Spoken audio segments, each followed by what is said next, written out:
Welcome everyone to another edition to As Above, So Below Radio. I'm your host, Martin Hodgson, and it gives me great pleasure to have you tuning in today. When you get a chance, please visit the website holisticadvocate.com and sign up for our free newsletter. Also, take a moment to subscribe and become a member. You'll not only gain access to our commercial-free subscriber-based interviews, but also treat yourself to an assortment of fascinating people worth listening to. Today's guest is Stan Romanek. Stan is considered probably the world's most documented extraterrestrial contactee. Having had his encounters since December of 2000, it is estimated that he has well over 100 individual experiences. Having written 3 books, Stan can also be found lecturing on the subject. Why are these ETs contacting him? And are his encounters one of many that have caused other people out there to awaken? Join me in welcoming Stan as he discusses his abduction experiences. Well, I want to first of all give you a warm welcome for being on As Above, So Below Radio here. Let's get started here. For any of our listeners out there who may be unfamiliar with who you are, can you give a brief background about yourself and what got you started into putting yourself out there and talking about the abduction contactee phenomenon? Well, I was just your average person, a little bit different, I think, than most, considering I grew up in the military. My father was in the Air Force. He had top secret clearance. I recently learned my mother also had top secret clearance. We moved around here and there because of the fact that my parents were in the military. And I really, just basically had a normal life. I was in corporate management, computer repair, stuff like that. I was also an artist.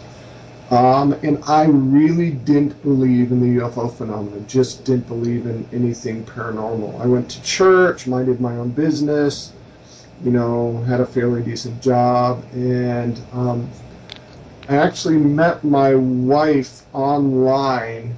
And she lived in Nebraska, I lived in Colorado, and it was because of her, it was because of something I was doing for her that I had my first major UFO sighting in 2000. And from that point on, everything just kind of went nuts. And then I started remembering things that happened to me as a child that I had forgotten about. There was an incident with my father in 1968. He was part of something that happened at Minot, North Dakota, at the Air Force Base there when a UFO came down and armed one of the missiles. Not disarmed, but armed it. So, it was kind of in the works for me to be who I am now. I think it was by design more so than anything, I believe. Okay, now you've written 3 books. I'm looking at your website, by the way, here, which is stanromanek.com. Is that correct? That's right. Yeah. Yep. Now, the books you've written, first one was Messages, the World's Most Documented Extraterrestrial Contact Story. Second one, The Orion Regressions. The third one was Answers. And you've also co-authored a book with your wife, Lisa, about the abduction experiences called From My Side of the Bed. Yes, well, that's basically, I don't say, I added to it. I'm not going to say co-authored it. My wife wrote that. Okay. And I got to tell you, I'm a little jealous. She's a better writer than I am. She writes about stuff I don't. She puts in the emotions. She talks about the funny things that happen, the sad things, So, yes. Good. Okay, so with response to the, what's your response to the diehard skeptic who states that there are no ETs and that we're the only form of intelligent life in the universe? And I'm asking this because a while back I was privileged to see you at the Conscious Life Expo in Los Angeles. Oh, yeah.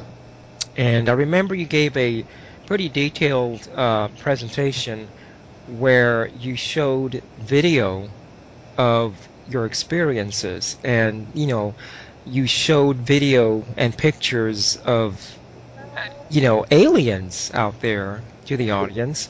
Sure. For the skeptic who's going to say, well, these beings don't exist and so forth, that would have changed anyone's mind when they saw those pictures. You'd think that's not convincing. That's not necessarily the case. Even within my own family, there's still diehard skeptics, and I understand that.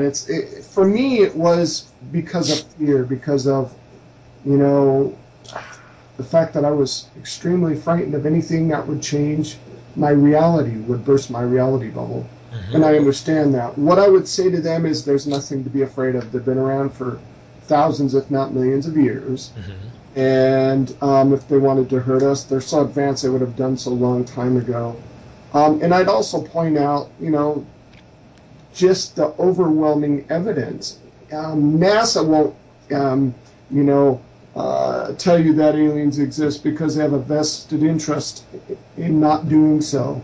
But if you look at the numbers, they'll tell you that there are over 300 billion planetary systems in our galaxy. That's 300 billion stars with planets rotating around them. Mm-hmm. That's just in our galaxy. And they're estimating there's 300 to 400 billion galaxies in the known universe that they can detect, and they're detecting more every day. So to think we're the only ones, you'd have to be either narcissistic or just plain dumb. Mm-hmm. Yeah, because there are people out there who literally want to debunk these stories. Oh, yeah. And, they'll go all out to state that there are no UFOs, that we are the only intelligent life in the universe. And, what you actually saw were military aircraft, and not vessels.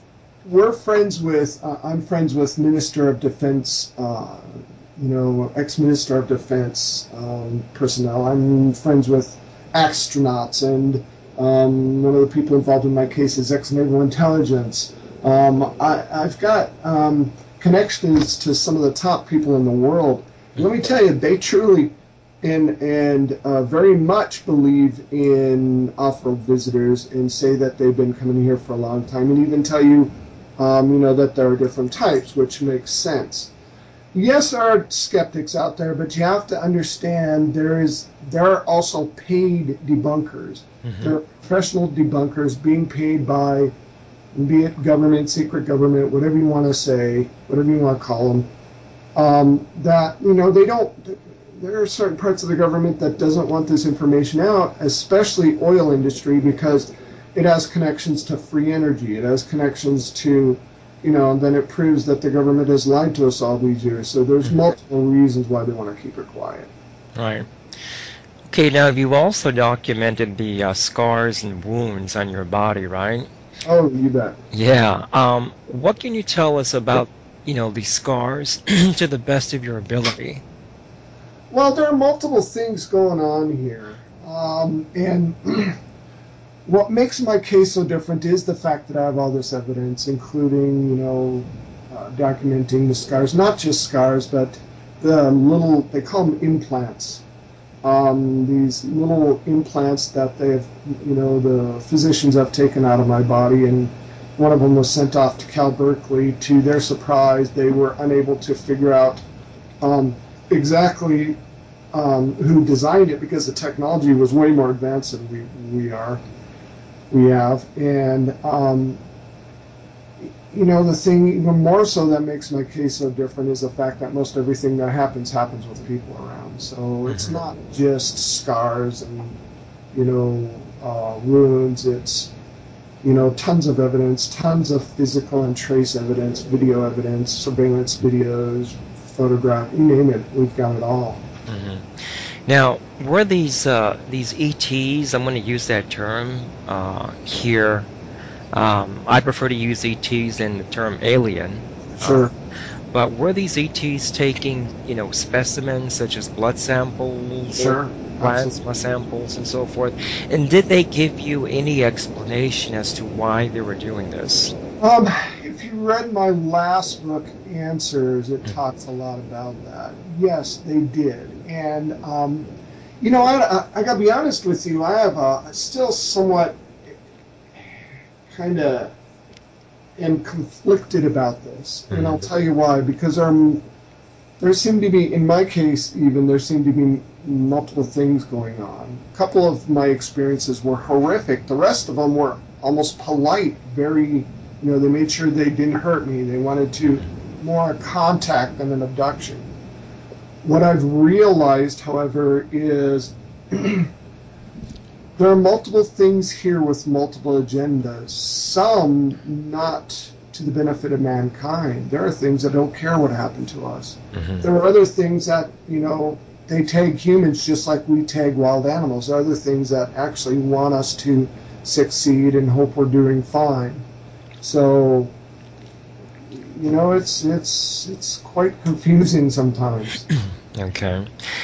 Now, there have been some abductees who have seen cloned bodies lying near or around them whenever they've been taken aboard a vessel or a ship. Did you ever experience that? No. Okay. No, not at all. And if I did, I'd be very concerned. Okay. The reason why I'm asking is because there was a whistleblower.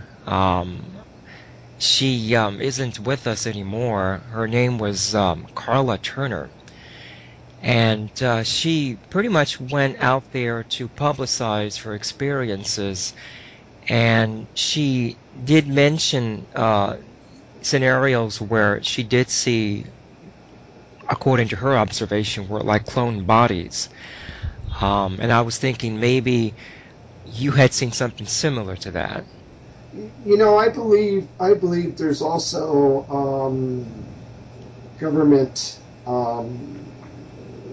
abductions, and that might have been a government thing.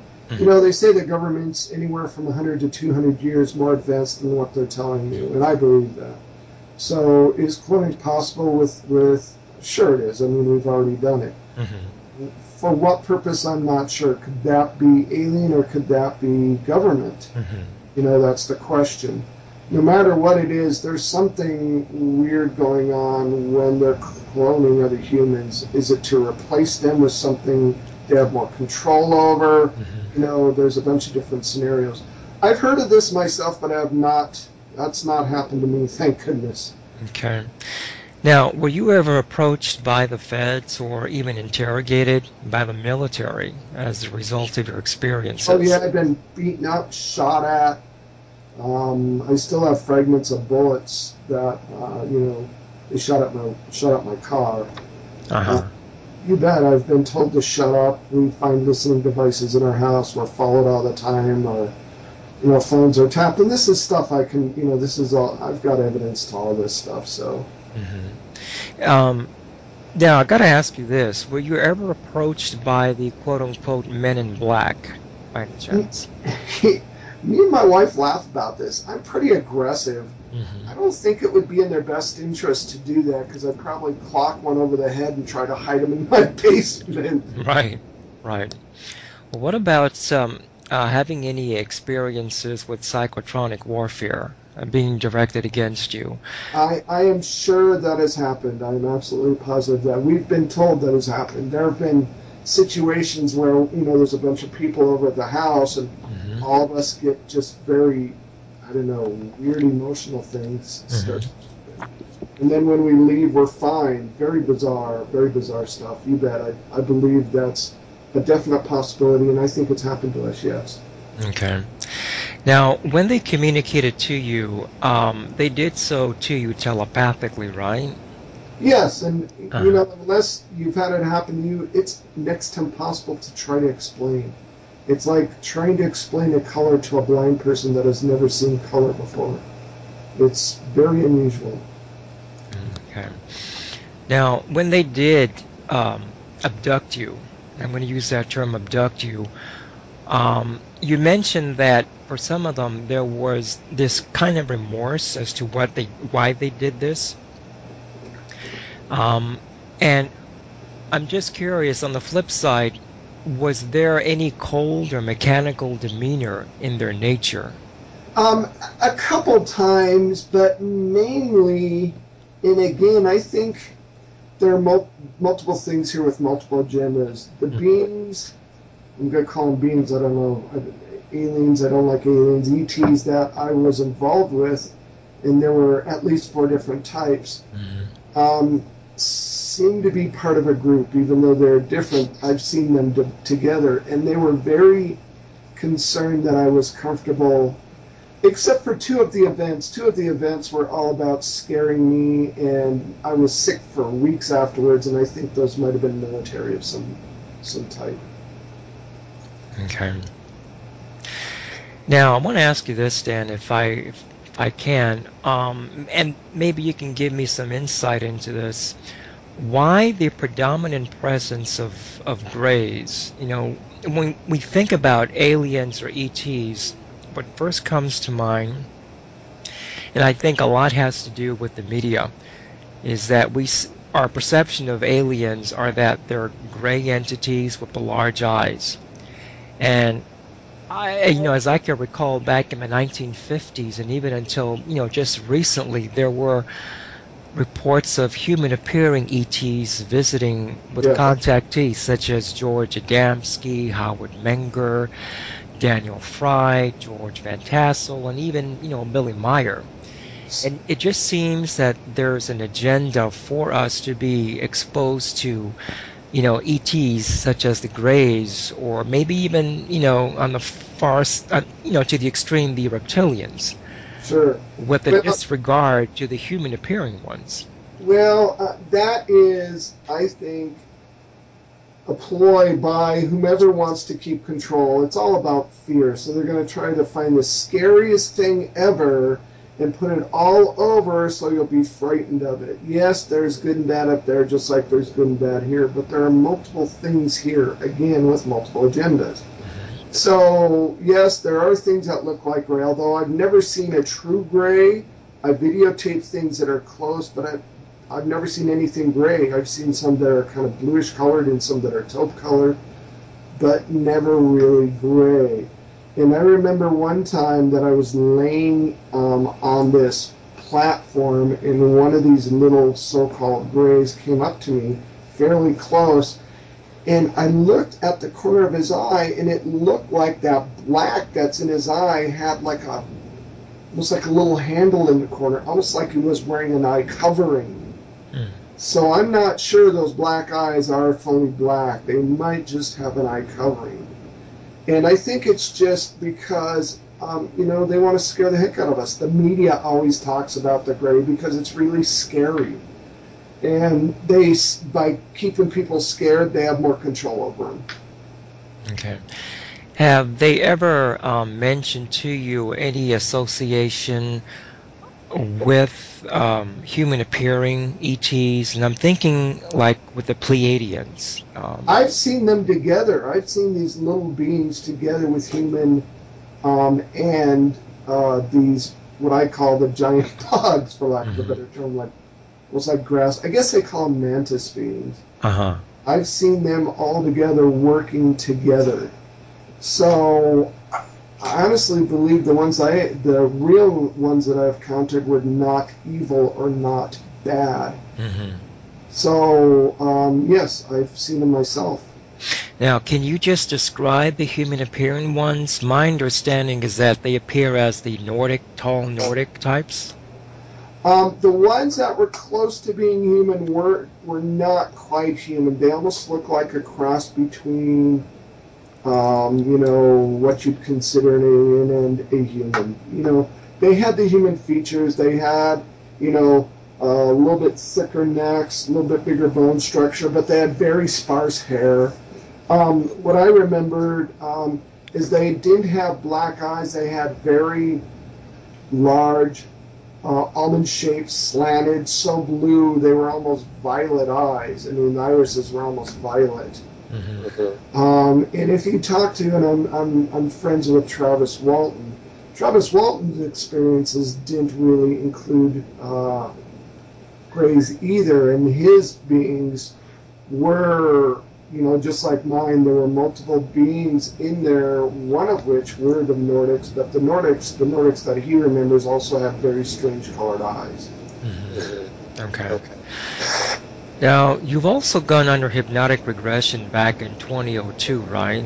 Yes. Yeah. Can you share your experiences with that regression? I mean, what did your subconscious reveal to you?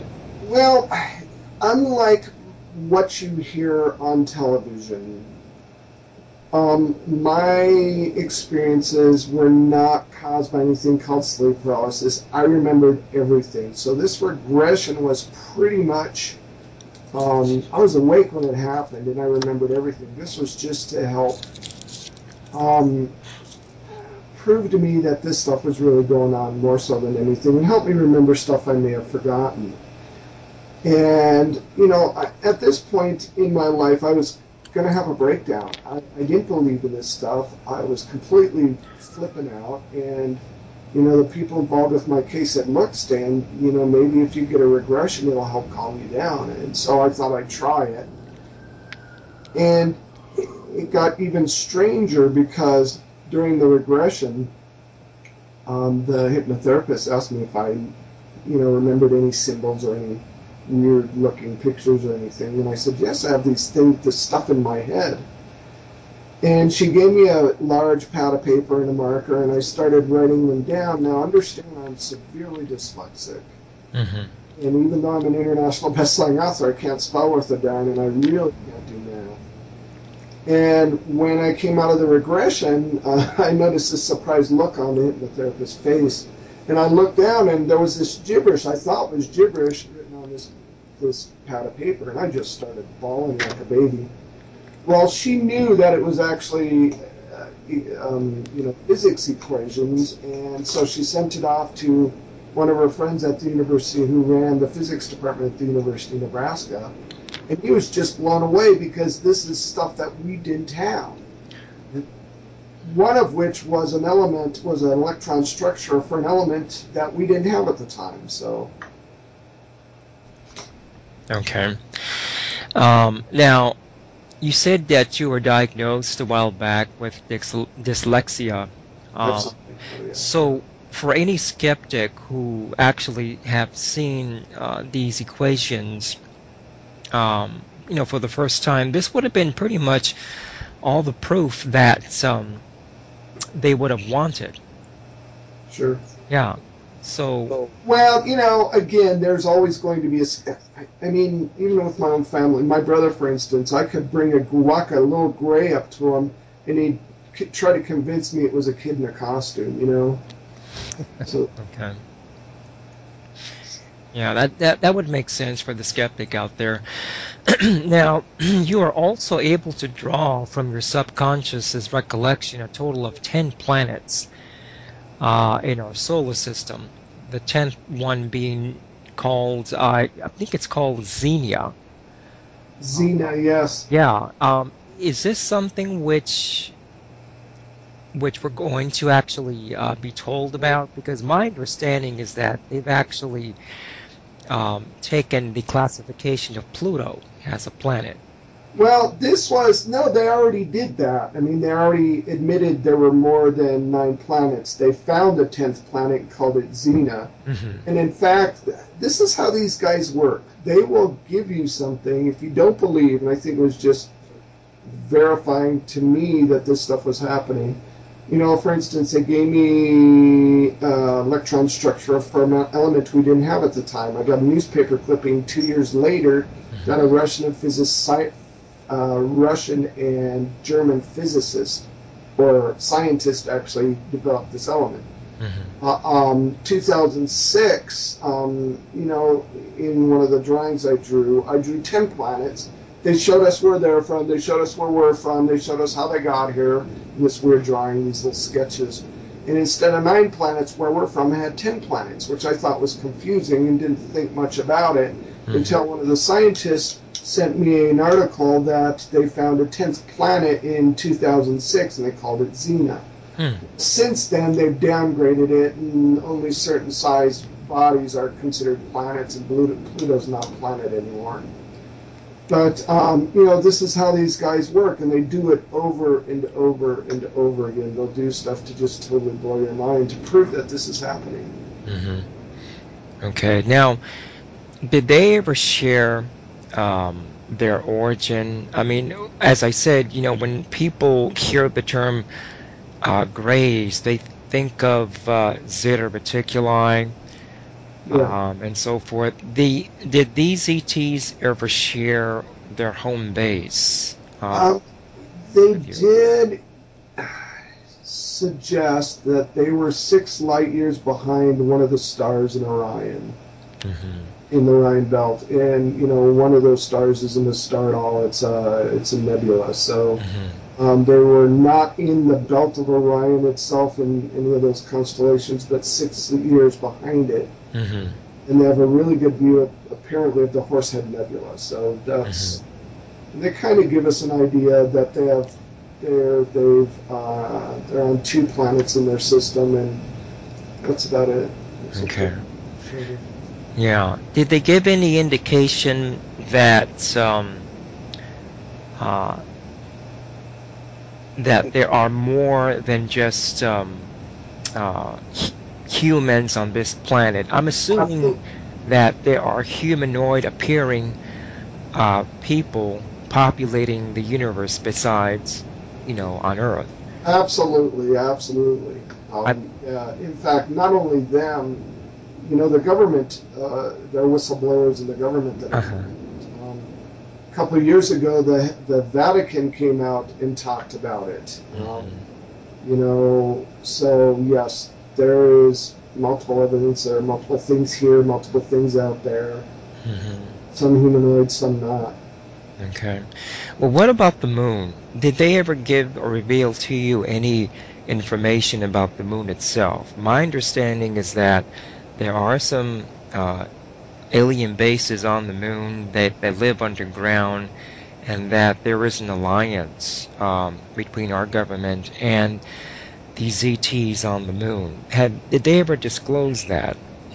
Not them, but my connections with the government have told me that. I have not gotten that directly from, our visitors, off-world visitors, but definitely, I've been told. Am I absolutely sure that's the case? I have no proof of it, but I've been told that's the case. Have they ever hinted that the moon is considered off basis for, for humans? No, I've not gotten that at all. No? Okay. All right. Now, and looking at your drawings, by the way, I'm looking at your drawings on your website.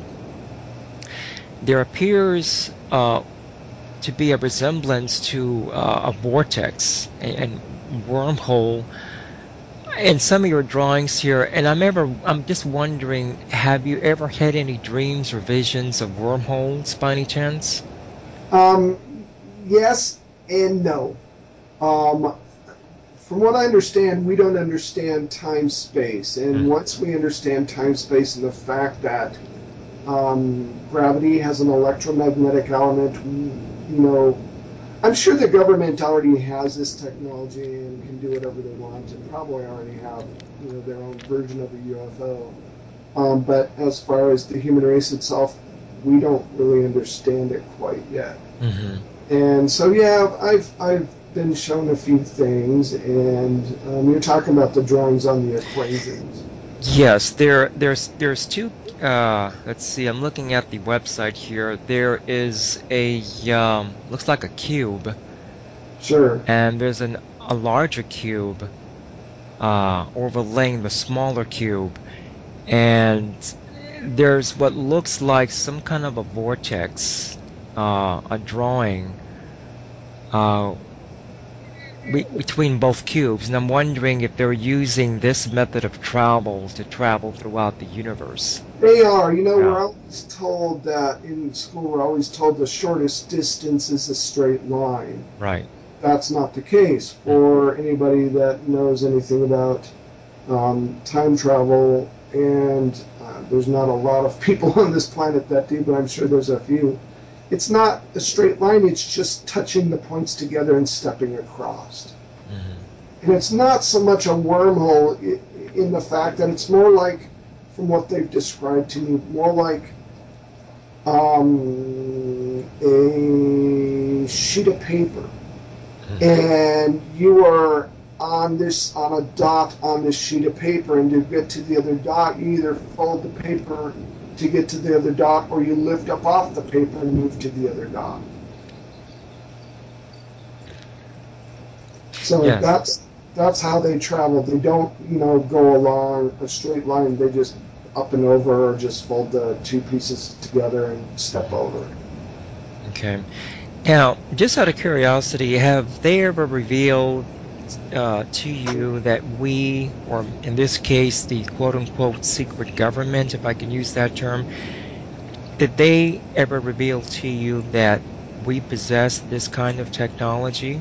Absolutely. They've warned us all a lot that if you read my book, Answers, they talk about something called looking glass technology and the timeline wars. Yes, the secret government, the global elite does have this information. They also have life extension, technology called Project Pegasus. And this isn't just from our visitors. This is from my contacts inside the government itself. So, do I believe it? I do. Do I have proof? I have some proof, but not really a lot. But it makes sense. For instance, the real reason why the government doesn't want people to know about the crash in Roswell, because the crash in Roswell wasn't necessarily alien as we know it. It was time travelers from, thousands and 50 some odd thousand years in the future came back to kind of check up on us. And when they crashed, we back engineered their technology to get the looking glass. So, and there's lots of whistleblowers coming forward about this. So, yeah, I've heard about that, and what really baffles me is that if they were us in the far future, what happened in the human, or to the human body? I mean, we look at these pictures of these crashed aliens, and we see a totally different physical makeup. well, it's evolution. It depends what happens, and it depends on what timeline. What people don't understand is, Einstein used to tell everyone that, well, Einstein said it was impossible, had a theory that it was impossible to move back and forth in time because of something called the grandfather paradox. That means if you were if you went back in time and killed your own grandfather, you wouldn't exist. The problem is that is only true if you have a linear time paradox. If linear means we speak word after word, kind of slow in our kick, one thing after the other, but it doesn't explain time. Time really isn't linear. It's a multiverse. So you can go sideways, you can go up, you can go down, you can go off in an angle, and everything. Time itself, really doesn't exist. Everything, according to what I understand, everything has happened all at once, and you just go here and there and move forward to get to it. Right. So everything that could happen has already happened, but somewhere else. Okay. Now, when you hinted about the Roswell incident, where these time travelers came back to our time here, what exactly was it that they were trying to, I guess, fix? Was it the timeline, as you hinted, or was it some other possible event? From what I was told by this person, Lazarus, and the only way to explain it is read my book, was that they came back to warn us against some catastrophe caused by us back engineering this technology. What they did, the weird thing is, they were the ones, when they came back to warn us, they forgot that we had radar, and their radar messed with their system and caused them to crash. Right. And what they didn't realize was them coming back gave us the technology. I see. So, because their crash, they came back to warn us about the technology we back engineered from their crash. And they didn't know that at the time, but very, very unusual time paradoxes here. Hmm. So that's why they came back to warn us because, but, time is really tricky, you know, because, some of us knew about this, it might have changed time and this event didn't happen. And it talks about that in my book, the first timeline, the second timeline, and the third timeline. And from what I understand, we're in the third timeline. So very complicated, very interesting, and the best way to explain it is get the book, because Right. And this is the last book that you've written? Yes, Answers. Okay. Now, again, I'm going to go back to what I've just asked here. I'm curious because my understanding is that the Greys made early contact back in 1933, in Germany. And they were told, no, we're working with another, form of, in this case, with the Giza intelligence. And I'm referring to the Nazis, okay? Yes. Yeah. And so what had happened eventually was the Roswell incident. So my kind of frame of thinking here is that were we approached way before back 1947? Oh, I'm sure we were. I'm sure we were. And here's where you have to be careful. There's so many forms of what supposedly happened, it's hard to judge what's real and what's not. There's a lot of disinformation out there. I try to back up what I talk about. I do a lot of research, and I always tell people, look, if you don't believe me, do your own research. And if there's a paper trail, and a fairly strong paper trail, more than likely something happened. There are rumors that the Nazis already had contact with UFOs. They found and I just learned about this recently by somebody who came up to me and told me he was a time-traveling super soldier, and he's trying to come out. He's trying to come out because he's decided, this is the right thing to do to, become a whistleblower because what's going on is not right. And, the Nazis supposedly found this room underneath the pyramids. And, this is where this life extension stuff came from called Project Pegasus. Mm-hmm. After everything that I've been through, anything's possible. And so do I believe in everything? No.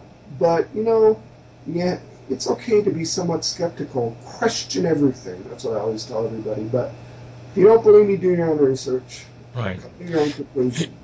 Okay, now, under your hypnosis, your subconscious had also revealed to you a term called zero-point propulsion, and of all things, it was jotted down in Aramaic, a very ancient language. Now, to the best of your ability, you had no experience with this language at all, correct?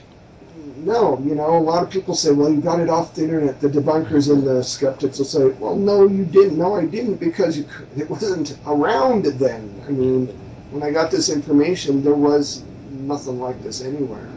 Right. And no, I didn't, to be honest with you, because of my learning disability, I didn't really graduate college, especially math, anything to do with math, mm-hmm. and or language. And I wrote this in front of multiple witnesses, and this is one of those times where I wrote down these equations, and I don't remember if it was in my sleep or under regression, in front of people, and there's this whole list of equations, and at the bottom was this gibberish. And the physicist said, I'm not sure what this is. I know we don't have this math right now. This is new stuff. We don't have this. We're going to have to... And I got to tell you, it took them years to finally figure out it was about bending time, space, and, these different technologies.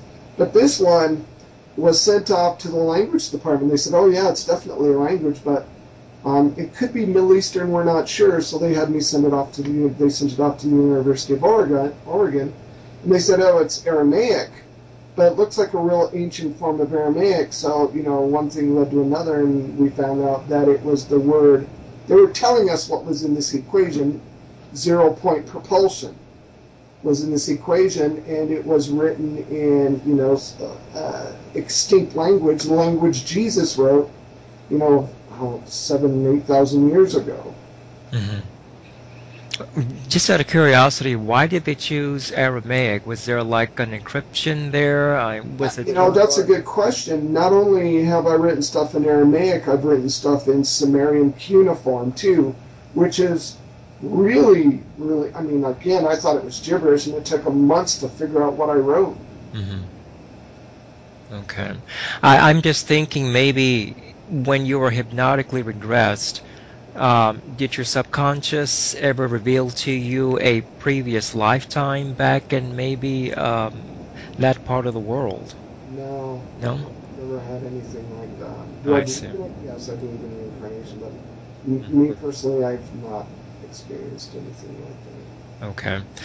Now, has anyone besides yourself in your, let's say, in your immediate family, in your bloodline, so to speak, have they ever had any ET abductions or encounters? Because it's my understanding that these encounters happen to immediate family members from one generation to the next. Absolutely. My brother and my sister both had experiences. My dad, if he did, if I recently found out, and again, this is in my book, that I was more than likely part of something called Project Preserve Destiny. And there's a book written by Dan, I think it's Dan Sherman, called Above Black. Above Black. Mm-hmm. And it talks about Project Preserve Destiny. And yes, my brother and my sister both, they don't anymore. I'm the one that continues to have the experiences. They don't, but yes. And to the best of your ability, your recollection, you never had any involvement with any government project when you were much younger. And the reason why I'm asking is because back in the 60s, I believe, we had Project Montauk. Yes. Well, I just talked about Project Preserve Destiny. Mm-hmm. So yes, I do believe I was part of some kind of government project. And the proof is coming to me more and more and more. Now, just recently, what strengthened that, about a year ago, I found out my mother also had top secret clearance, which is interesting because we were always told she worked in the Corps of Engineers for the military, but that's not the case. Right. I see. Well, what about your blood type, Stan? It's my understanding that abductees have either type O Rh negative or type A Rh negative. Is there something essential to your blood type that these ETs need? No, not necessarily. Mm-hmm. Mine is A. I don't know if it's Rh negative though, but I am A, and people in my family are definitely Rh negative. I have not gotten that checked. I've also done a lot of research, and there's some people say but if you do a broad scoped research on this, blood type doesn't seem to really matter. Mm-hmm. There does, however, seem to be a larger connection with the military. Can you go into that? Well, it seems like there's a lot of these really high-end cases, abduction cases, are connected to the military. Mm-hmm. There's tons and tons, thousands, if not millions, of abductions cases, but the real high-end ones seem to be connected somehow to the military. Okay. All right. Now, in your attempts to publicize your experiences, I hinted this before, but have you ever been intimidated or threatened? I seeing the scars you've had. It looks like in one video that you've been beaten up, but have you ever been told to just clam up, or else we'll do this and this to you? Because as I mentioned before, Carla Turner, she went out there and she publicized her experiences, and unfortunately she mysteriously died of cancer. Yeah, that happens to a lot of people. You know, these guys, they don't just take you out with bullets. They can make you have a heart attack. They can make you get cancer. They can do all this horrible stuff. And let me tell you, karmic, they're going to get away with it. It's going to come back on them, you know, tenfold. That's what I understand. Yes, I've been, like I said earlier, I've been beaten up at. I've been shot at. I've got, you know, I still got pieces of bullet that were lodged in my windshield. And I find listening devices in my house. Mm-hmm. And yes, definitely, you know, I've been harassed quite a bit. What makes you stick to your mission and exposing all this information, Stan? Why do this? That's why I was sent here. I absolutely truly believe the reason I'm on this planet is to help wake up the human race. I feel it with every inch of my being. And the message I have is not just for your average person, it's for everyone. It's especially for those who would kill somebody with cancer or who would shoot at me or, you know, beat me up, because they're just lost. You know, I don't look at good and bad anymore. You know, I believe in the law of one, which states there are those who serve others and those who serve themselves, and those who serve themselves are just lost. Right. So, you know, it's all about waking up the human race for me, and that's all I care about. Mm-hmm. Okay. Now, I want to ask you this. We've heard stories that they, and when I refer to the term they, I'm referring to the ETs, that their race is dying, it's atrophying, and is it true that their gene pool is in fact falling apart and that they need our robust genetics to survive? It depends on what species you're talking about. Again, there are multiple things here with multiple agendas. Mm-hmm. Yes, there are certain types of grays that I understand have lost their way, they have lost their spirituality, they have gone into this, they're almost like the bastard race because they don't really have mothers and fathers. They've cloned themselves so much, they've made copies of copies of copies, and, you know, because they travel through space, which has a lot of radiation, their genetics are totally screwed up. And because they lost their spirituality, they're made even weaker. So they're desperately trying to find some way to fix themselves. And that's why these guys, these particular guys, are abducting people against their will. They don't care about us. They just care about themselves. Mm-hmm. And it's, again, those who serve themselves and not others. Have they ever touched upon some of the cows which have been mutilated by any chance? You know, I've not really got into any detail with that, but there's something very interesting that people don't connect the dots usually. Mm-hmm. Whenever there's a mutilated cow, and we have lots of researchers that are into that stuff, one of them we're very close friends with, talks about there always being no blood. The blood is completely gone. There's no blood anywhere around the cow. It's like the crack cow is just dropped off somewhere. Well, what they don't understand is what we use in vitro, a good substance to use in vitro fertilization, or, you know, when you're genetically adding content to an egg, is bovine serum. Bovine serum is a perfect medium to suspend the human embryo for, you know, while you're doing whatever it is that you're doing to it. So I think personally there might be a connection there. Who knows?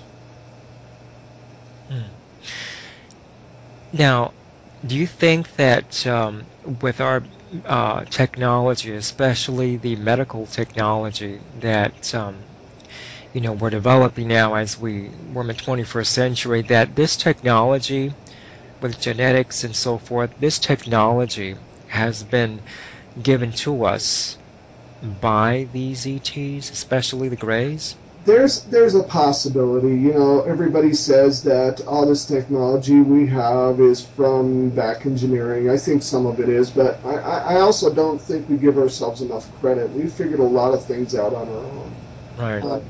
I've been told that we've actually figured out time travel on our own, but not necessarily the good guys back engineered it so they could have it quicker. So you know, it's a good question.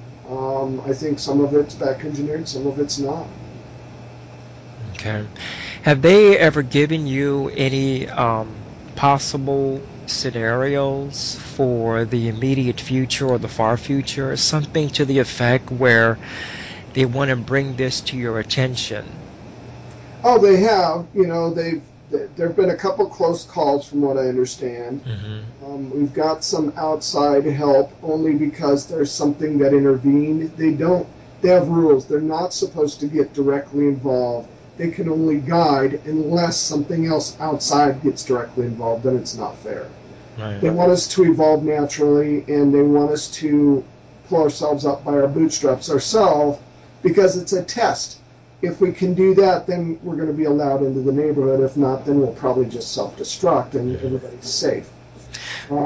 But you know, they've showed us that you know, if we want to make it, we have to do it ourselves. And other than that, they won't give me any more information. Well, yeah, because I'm thinking in the line of the chemtrails being, you know, sprayed practically every day. We are in effect polluting the planet. You know, our immune systems are being affected. People are getting sick all the time. There's the contamination of foods, the water, the fluoride in the water. Sure, and these are all the global elite or whatever you want to call them. I don't really know what the name is, but there's a few that want to control the many. They think they are the elite. They think they're better than everybody else, and they want to. They think we're too stupid to understand what we're doing. Sadly, their reign is pretty much coming. From what I understand, is pretty much. Well, first of all, they're going to be revealed. Secondly, and it's already happening. Secondly, it's really not even their fault. There was outside influences, and those are going to be dealt with also. What they've told me that, you know, offer visitors is the system is broken. So broken it can't be fixed. It has to be replaced. Okay. And while it's being replaced, there's going to be some turmoil, and some people just won't be able to make it. Yeah, you know what, Stan? We're getting some slight interference. Can you maybe just shift your position? Sure, is that better? A little bit better. I'm getting some kind of interference. Ah, weird. I know, I hear you perfectly. Okay. Yeah, go on. You know, they've told me that, you know, the system is broken, and it can't be fixed. So while it's being replaced, there's going to be some turmoil, and we should expect that. And you know, some people just won't be able to deal with it. Right. So that's pretty much what they said in the near future. All right. Okay, well, we are approaching the end of the first hour, Stan. Do you have anything you'd like to share about your books, your website, any lectures you have planned in the you know, immediate future here? Well, you can buy my first book. I'm an international best-selling author for my first book, especially. You can buy my first book in multiple languages at any bookstore all over the world, pretty much. If you're interested in finding out where I'm going to talk next, go to my website and go to upcoming events. Our next talk, for now, is in Florida, coming up in May, and I'll tell you, I'm going to the website. It's called Starworks USA, and it will be. And I might be going to California before then. I've been asked to speak in Italy and all that other stuff. So we're looking at Mm-hmm. May 10th, 2013 through the 12th. I will be speaking at Starworks USA UFO Symposium, and that is going to be in Sebring, Florida. Okay. Awesome. Awesome. Great. Well, I really do appreciate you giving me the time to talk to you for the first hour. And for our subscribers, if you wish to listen to the second hour, please visit the website holisticadvocate.com and subscribe. It's easy, and you'll gain access to fascinating interviews from fascinating people, all commercial free. So Stan, I should see you, and we'll see you for the second hour, and I'll talk to you soon. That's it for the first hour on As Above, So Below Radio. Tune in for the second hour by subscribing to holisticadvocate.com, where Stan will share his insights on his abduction experiences, the messages given to him as detailed in the Orion regressions, our transcendent abilities that we've forgotten long ago, the existence of hybrid children, and are we finally poised to join the galactic community, and much more.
You're listening to As Above, So Below Radio.